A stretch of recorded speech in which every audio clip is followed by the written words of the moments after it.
Hello everyone, architect trending में आप सभी का स्वागत है।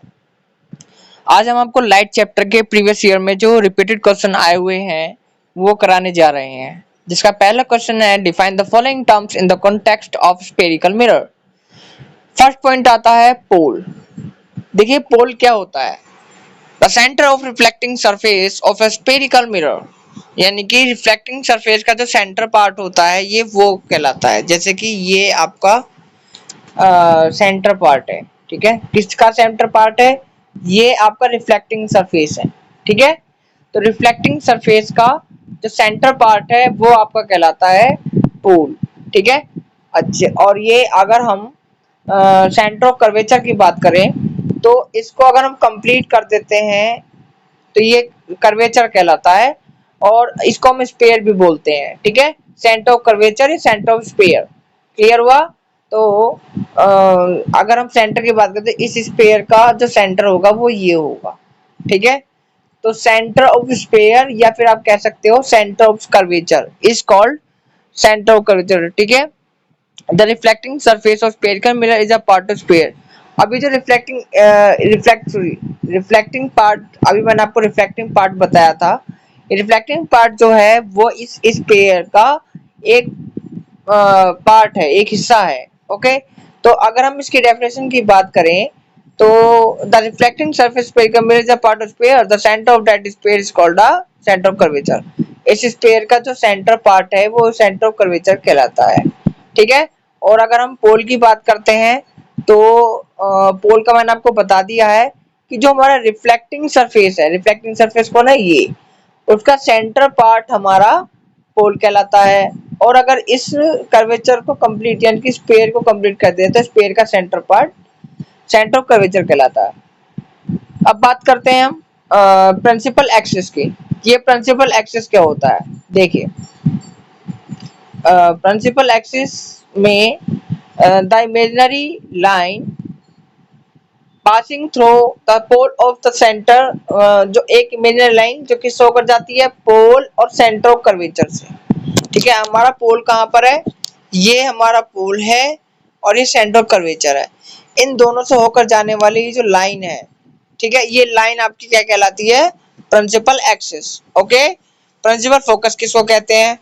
Principal focus, the point on principal axis at which all the line pass through, यानी कि अगर कोई पैरेलल लाइन आती है तो रिफ्लेक्शन के बाद वो फोकल से होकर जाती है। रिफ्लेक्शन के बाद किससे होकर जाती है? फोकल पॉइंट से, या फिर नीचे से अगर कोई पैरेलल लाइन आ रही तो वो रिफ्लेक्शन के बाद इस फोकस से होकर जाएगी। डन। तो ये आपका फोकल पॉइंट होता है, ये मेन, ये सिर्फ फोकल पॉइंट होता है। क्लियर? आपको समझ में आया प्रिंसिपल फोकस किसे कहते हैं? चलिए नेक्स्ट टॉपिक की तरफ बढ़ते हैं। नेक्स्ट टॉपिक आता है आपका name the type of mirror used in the following situation. Headlight of car, the headlight of car use concave mirror. When the headlight bulb is placed at the principal focus, the concave mirror, it produce a strong forward beam consist of parallel rays. यानी कि rule ये कहता है कि ये आपका concave mirror है। Concave mirror के दो फीचर है। पहला, ये आपका प्रिंसिपल एक्सिस है और ये आपका फोकस पॉइंट है, ओके। ये आपका सी है, सेंटर ऑफ कर्वेचर। जब कोई लाइन फोकल से होकर जाती है तो वो रिफ्लेक्शन के बाद पैरेलल फॉर्म में निकल जाती है, या फिर अगर ऊपर से कोई पैरेलल आती है तो फोकल पॉइंट से होकर जाती है। तो पहले वाले केस में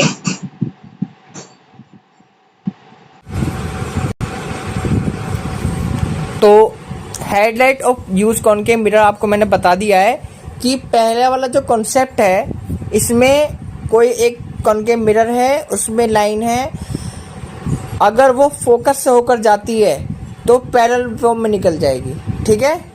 तो इसका काम यही होता है। तो जो आपका हेडलाइट है उसमें जो बल्ब लगा होता है उसकी लाइट डायरेक्ट इस फोकस पर गिरती है और सभी जो पैरेलल रेज फोकस पर जो रेज आई हैं वो पैरेलल फॉर्म में निकल जाती हैं। जैसे और भी अगर निकल जाती है, जैसे और आ रही है तो और तो भी वो भी पैरेलल निकल जाएगी।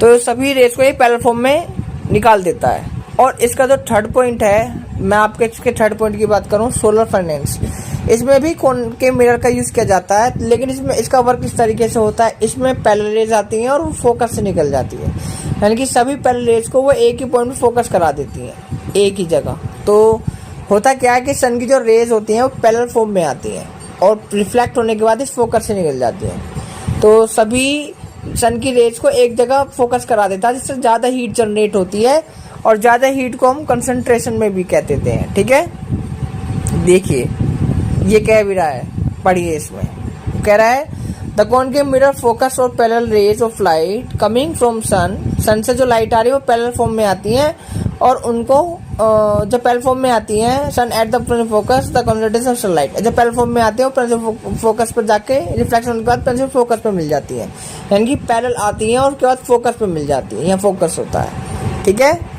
ये आपको मैंने भी बताया था डायग्राम में, देखिए आगे। The concentration of sunlight is principal focus produce a lot of useful heat, यानी कि इससे क्या होता है, ज़्यादा से ज़्यादा हीट कंसंट्रेशन हो जाती है एक जगह, उससे हम ज़्यादा इलेक्ट्रिसिटी क्रिएट कर पाते हैं। तो ये भी क्लियर हो गया और ये भी क्लियर हो गया। ठीक है, ये क्या करता है, ये स्ट्रॉन्ग फॉरवर्ड बीम क्रिएट करता है, यानी कि फोकल पर आती है और पैरेलल लाइन क्रिएट कर देता है, तो दूर तक लाइट मतलब जाती है पैरेलल फॉर्म में। इसमें क्या होता है कि पैरेलल रेज आती है, फोकस करा देता है एक पॉइंट पर, सभी लाइट्स को एक जगह फोकस करा देता है। देखिए आगे इस वाले रियर व्यू में, इसमें हम कॉन्वेक्स मिरर का यूज करते हैं। A convex mirror due to its curvature direct light from wider angle to the viewer, it also produce an electric image of traffic behind, यानी कि ये आपका कॉन्वेक्स मिरर होता है ये। ठीक है, तो ये वाइड एरिया को एक जगह मतलब फोकस कराने को दिखाती है, जैसे इसका जो फोकस है इधर की तरफ होता है focal point right hand side, तो पैरेलल फॉर्म में रे आती हैं और रिफ्लेक्शन के बाद वो फोकस से आती हुई नज़र आती है। ठीक है, इस फोकस पॉइंट से आती नज़र आएंगी। तो होता क्या है कि वाइडर एंगल जो हम गाड़ी ड्राइव करते हैं उसके पीछे का जो एरिया है वो सभी एक छोटे से मिरर में दिख जाता है, वाइडर एंगल एक छोटे फॉर्म में नज़र आ जाता है हमें। ठीक है, तो आगे बढ़ते हुए आगे हम चलते हैं नेक्स्ट टॉपिक की तरफ। नेक्स्ट टॉपिक है आपका name the type of mirror used in the design of solar furnace. ठीक है, सोलर फर्नेस में हम पैराबोलिक मिरर का यूज़ करते हैं। इसका काम क्या होता है,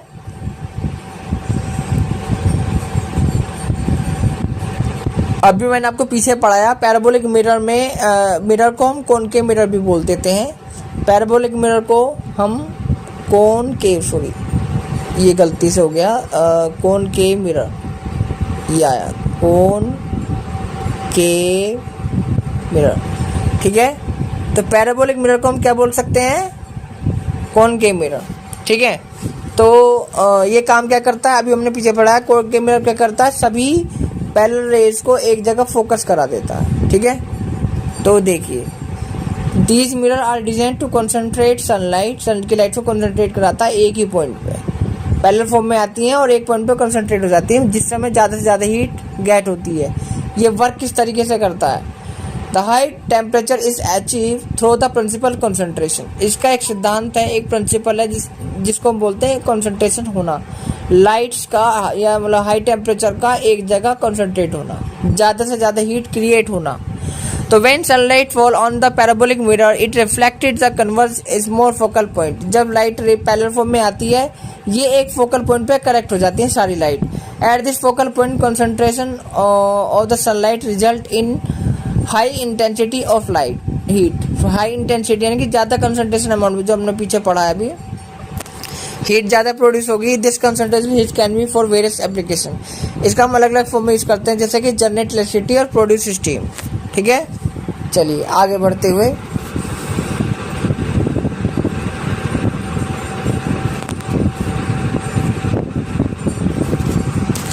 नेक्स्ट टॉपिक की तरफ बढ़ते हुए, mention the type of mirror used as rear mirror and shaving mirror. Rear वाला अभी हमने पीछे पढ़ा था।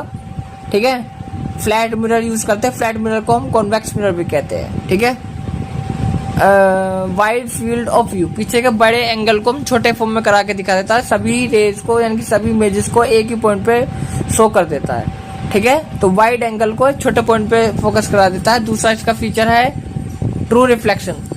ये पीछे जो व्हीकल आ रहे हैं, ये कोई भी ऑब्जेक्ट है, उसकी ट्रू इमेज देता है, उसकी साइज प्रॉपरली बता देता है, लेकिन ये प्रॉपर डिस्टेंस नहीं बता पाता ऑब्जेक्ट की, ठीक है। ये इसका फॉल्ट है, डिसएडवांटेज है। हम प्रॉपर नहीं बता पाते कि कितनी दूर आपसे है। अब आती है बात सेविंग मिरर की। ये saving mirror often use concave mirror, इसमें भी कॉनकेव मिरर का यूज किया जाता है क्योंकि सभी लाइट्स को इसे फोकस करा देते हैं। Magnification concave mirror can produce magnified images which help to detail task such as shaving और अप्लाइंग ब्रेकअप, यानी कि ऑब्जेक्ट को बिल्कुल मेन चीज को देखने में हेल्प करता है, डिटेल में, उसका डिटेल में देखने में हेल्प करता है। क्लोज व्यू और क्लोज व्यू देने में हेल्प करता है। क्लोज व्यू कैसे? Focal length of concave mirror help to see the close object. Close मतलब होता है बिल्कुल डिटेल में, हम गहराई में उसको जाकर देख सकते हैं, एक एक चीज को हम आइडेंटिफाई कर सकते हैं। तो नेक्स्ट टॉपिक आपका आते हुआ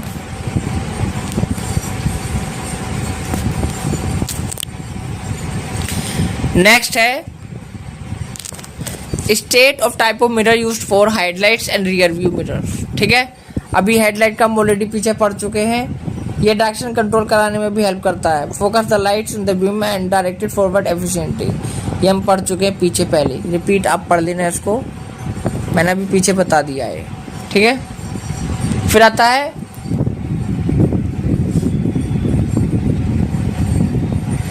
what kind of mirror used in shopping store, ठीक है। Big shopping store to watch activities of customer.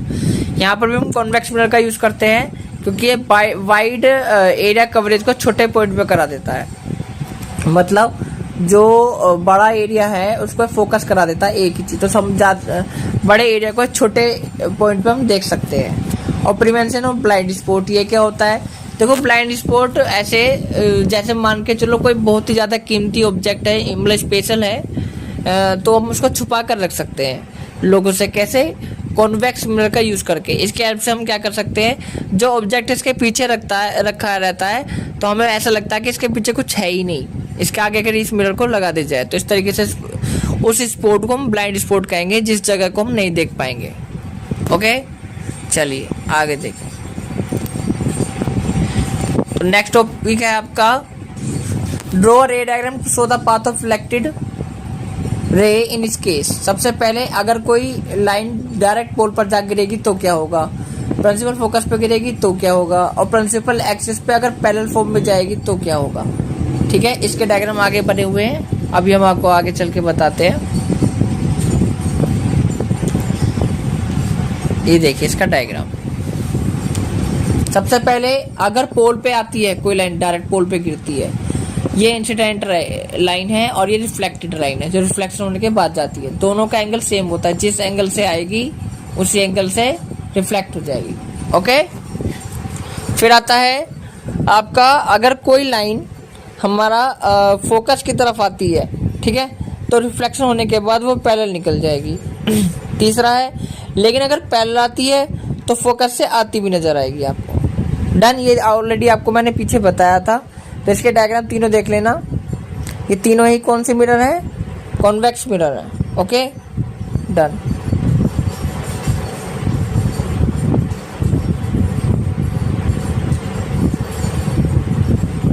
Sorry, next question है if the image form by mirror for all position of object place in front of always virtual and diminished. Yes, देखिए अगर image आपकी virtual है तो virtual दो case हो जाते हैं। देखो कॉनकेव मिरर के 6 केस हैं, उसमें 6th वाला जो केस होता है, जब ऑब्जेक्ट आपका फोकस और पोल के बीच में रखा होता है तो उसकी इमेज वर्चुअल तो बनती है लेकिन एनलार्ज बनती है, डिमिनिश नहीं बनती है। तो अगर एनलार्ज है तो कॉनकेव मिरर वर्चुअल के साथ, ठीक है। हालांकि कॉनकेव मिरर के सभी केस में इमेज जो बनती है क्या कहते हैं आपका वर्चुअल में डिमिनिश होती है, उसमें आपका रहेगा इरेक्ट इमेज बनती है, इरेक्ट सॉरी, ठीक है, इरेक्ट इमेज बनती है, उसमें वर्चुअल बनती है। लेकिन उसमें एक केस ऐसा है जिसमें वर्चुअल बनती है, 6th वाले केस में वर्चुअल के साथ बनती है एनलार्ज, यानी कि बड़ी इमेज बनती है मैग्नीफाइड। जिसे हम मैग्नीफाइड भी कह देते हैं। लेकिन अगर वर्चुअल के साथ डिमिनिश्ड बनती है तो यहाँ पर केस जो होगा वो कॉन्वेक्स होगा, क्योंकि कॉन्वेक्स वाले केस में हमेशा जो इमेज बनती है वर्चुअल के साथ डिमिनिश्ड बनती है, वो कभी एनलार्ज नहीं बनेगी। सीधा इसका आंसर है image is mirror is convex. ठीक है, ये इसका प्रॉपर बनाया हुआ है। ऑब्जेक्ट अगर पोल और पोल से पहले नियर बाय कहीं भी रख देते हैं इन्फिनिटी पे, तो एक लाइन पैरेलल आ रही है तो रिफ्लेक्शन होने के बाद वो फोकस से होते हुए नजर आएगी और एक सेंटर की तरफ जा रही है और सेंटर से वापस आएगी। ठीक है, ये सेंटर का रूल होता है। डायग्राम की प्रैक्टिस कर लेना बनाकर देख के।